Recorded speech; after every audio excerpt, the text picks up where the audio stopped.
Hello दोस्तों, स्वागत है हमारे यूट्यूब चैनल में।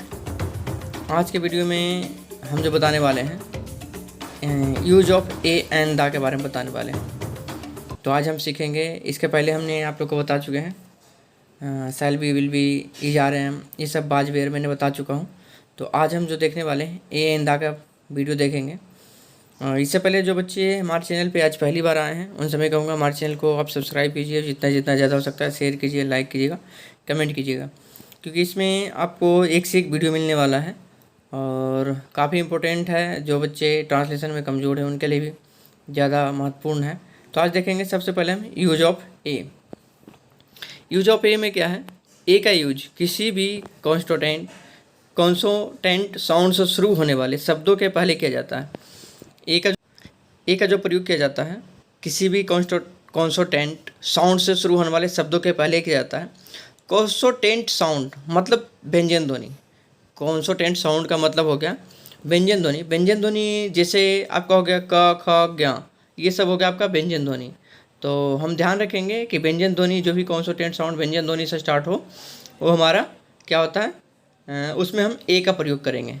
जिस भी व्यंजन ध्वनि में जैसे क, ख, ज्ञ, ये सब क, ख हो गया, च, छ हो गया, ये सब अगर वर्ड यूज आ जाए तो हम सबसे पहले हमें ध्यान रखना है कि हमें व्यंजन ध्वनि है, मतलब व्यंजन ध्वनि अगर है तो हम ए का ही प्रयोग करेंगे। ठीक है, इस बात को ध्यान रखेंगे कि हम जब भी अगर व्यंजन ध्वनि बढ़ाए, जैसे व्यंजन ध्वनि में कैसा गया, he is a clever, I met a European, इस तरह से वर्ड आ गए। जैसे कि दो तीन एग्जाम्पल मैं आपको दिखा देता हूँ।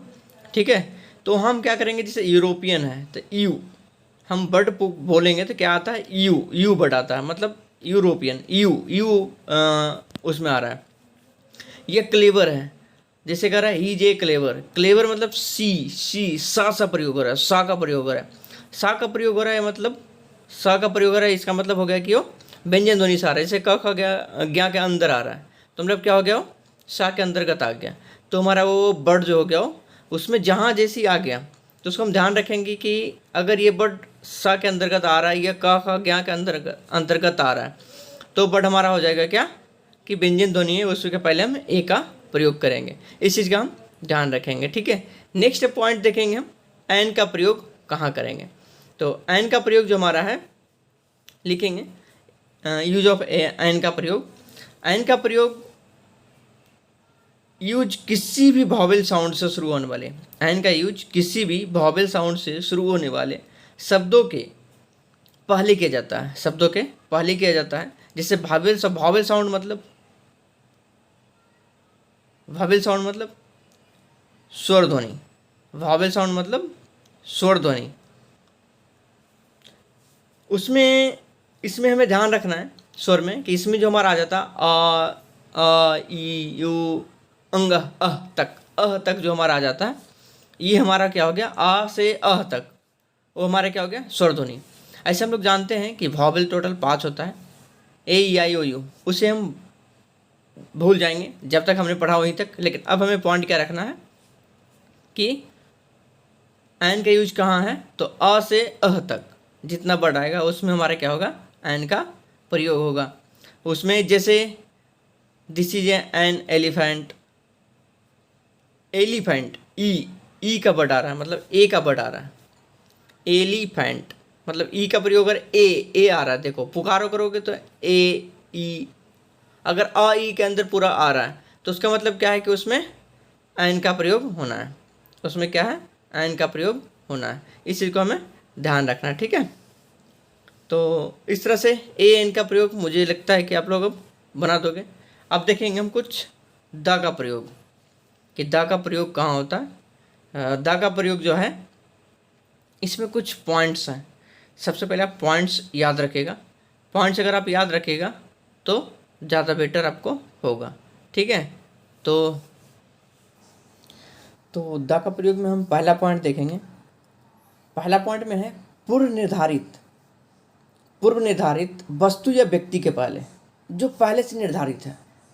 जैसे विंडो हो गया, जैसे खिड़कियाँ अगर है, खिड़की तो मतलब ऑलरेडी ये सेट है, ऑलरेडी ये निर्धारित है कि ये यहाँ पे सेट है। पूर्व निर्धारित जैसे ओपन द डोर, या ओपन द विंडो, तो उसके पहले जैसे द विंडो, जैसे कि ऑलरेडी ये बना हुआ है उसको ओपन करना है, मतलब ये आप समझ सकते हो कि जिसे निर्धारित पूर्व से विंडो लगा हुआ ऑलरेडी, ऑलरेडी मतलब निर्धारित है वो, उसे क्या करना, ओपन करना है, तो ओपन द विंडो ऐसे हो गया। या stand up on the bench, या बेंच लगा हुआ आप उस पर स्टैंड अप हो जाओ, इस तरह का वर्ड अगर है तो पहला पॉइंट में ये ध्यान रखना है कि पूर्व निर्धारित वस्तु या व्यक्ति के पहले हम द का प्रयोग करेंगे। नेक्स्ट देखेंगे इसका दूसरा पॉइंट कर रहा है किसी चीज़ की दर, माप, हिसाब बताने के लिए, किसी चीज़ का अगर हिसाब है या दर है या माप है या तौल ये सब है, तो उसमें हम क्या करेंगे, द का भी प्रयोग करेंगे। इसका एग्जाम्पल जिसे ले लीजिए, oil is sold by the litre, जैसे लीटर जिसे हम तौल माप कर रहे हैं, ध्यान रखना जिस जहाँ तौल माप आ जाए, किलो वजन आ जाए, उसके पहले भी हम द का प्रयोग करना है, ठीक है। नेक्स्ट पॉइंट तीसरा देखेंगे इसका, इसमें कुछ अच्छे पॉइंट्स हैं जो आपको, मुझे नहीं लगता कि सारे वीडियो में आपको सब कोई बता पाएगा, बट हमारे पास आपको ये सब अवेलेबल दे रहे हैं, तो इसे याद करना है या तो आप स्क्रीनशॉट लेकर रख लीजिए। आपको इससे क्या होगा कि चीज़ें याद रहेगी और कभी भूलिएगा नहीं, या तो नोट्स रेडी कर लीजिए, नोट्स बना लीजिए, नोट्स में भी आप लोग को ध्यान रहेगा। तो तीसरा पॉइंट हम देखते हैं बिना टाइम निकाले। अरे तीसरा पॉइंट, किसी आविष्कार या इलेक्ट्रॉनिक डिवाइस के पहले, तीसरा पॉइंट क्या है, किसी इलेक्ट्रॉनिक डिवाइस या आविष्कार, कोई भी इलेक्ट्रॉनिक डिवाइस हो या आविष्कार हुआ हो, उसके पहले हम द का प्रयोग करेंगे। जैसे I am listening a song on the radio, मतलब रेडियो में ही सुनता हूँ रेडियो, तो इस टाइप का अगर हो पॉइंट, सबसे पॉइंट ध्यान रखना है कि किसी आविष्कार या इलेक्ट्रॉनिक डिवाइस के पहले हमें द का प्रयोग करना है, ठीक है। नेक्स्ट पॉइंट देखेंगे हम चौथा पॉइंट हमारा, किसी व्यक्ति के पद, पोस्ट, पद मतलब पोस्ट हो गया, जो पद कहते हैं कि ये डीएसपी पद पे कार्यरत है या आईपीएस पद पे कार्यरत है, तो ये पद या पोस्ट, उसके पहले भी हम द का प्रयोग करते हैं। जैसे कि the chairman will decide the matter, ठीक है, तो इस तरह से द का प्रयोग जैसे हम यूज करते हैं, द चेयरमैन हो गया, द डीएम हो गया, इस टाइप से करोगा, तो उसके पहले भी हम क्या करते हैं, द का प्रयोग करते हैं। ये आपका हो गया चौथा पॉइंट, काफ़ी इंपॉर्टेंट था, इसे नोट कीजिएगा। 4 पॉइंट हमने आपको बताया है। नेक्स्ट पॉइंट हमारा है पाँचवा पॉइंट है शरीर के अंगों, पार्ट्स ऑफ द बॉडी के नाम के पहले, अगर शरीर का कोई अंग है उसके बॉडी के अगर है तो उसके पहले भी हम द का प्रयोग करते हैं। जैसे कि हो गया the criminal was shot in the leg, ठीक है, इस तरह से एग्जाम्पल जैसे हो गया जिसमें कि द का प्रयोग हम करते हैं। जैसे the criminal was shot in the leg, यहाँ ध्यान रखना, ठीक है। तो इस तरह से शरीर के अंगों के नाम के पहले भी द का प्रयोग करते हैं। नेक्स्ट पॉइंट है छठा, 6 नंबर पॉइंट में सुपरलेटिव डिग्री के पहले, जहाँ सुपरलेटिव डिग्री का यूज हो रहा हो वहाँ उसके पहले भी हम द का प्रयोग करते हैं। जैसे एग्जाम्पल हो गया, Ankita is the most intelligent girl in the group, अपने ग्रुप की मतलब सबसे तेज लड़की, तो द का प्रयोग हो गया ना, द ग्रुप, ठीक है। तो सुपरलेटिव डिग्री के भी पहले हम ध्यान रखेंगे कि हमें द का प्रयोग करना।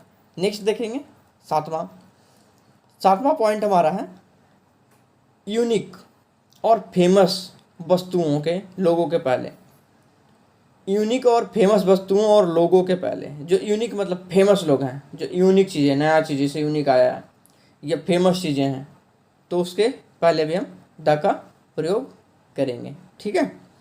नेक्स्ट पॉइंट देखेंगे आठवां पॉइंट हमारा है जिससे हो गया most of, some of, half of, none of, either of इत्यादि, इस सब के पहले भी हम द का प्रयोग करेंगे। जैसे all of the players have come, इस तरह से, बट जैसे एग्जाम्पल में मैंने दे दिया। नेक्स्ट पॉइंट देखेंगे 9 नंबर में क्रमवाचक विशेषण के पहले, जैसे ओरिजिनल एडजेक्टिव, क्रमवाचक विशेषण के पहले, एग्जाम्पल जैसे है the next boys, the first president, या द सेकेंड पेज, या द थर्ड फ्लोर, इस टाइप से अगर वर्ड होगा तो उसके पहले भी हम द का प्रयोग करेंगे। ठीक है, तो इसमें मैंने अभी 9 पॉइंट रखा है, बाकी नेक्स्ट वीडियो में आपको हम आगे का पॉइंट देंगे। तो जो बच्चे अभी हमारे चैनल पे नया आए हैं उनसे मैं यही कहूँगा, आप हमारे चैनल को सब्सक्राइब कर लीजिए और जितना जितना ज़्यादा हो सकता है शेयर कीजिए, लाइक कीजिए, कमेंट कीजिए। अगर वीडियो आपको अच्छा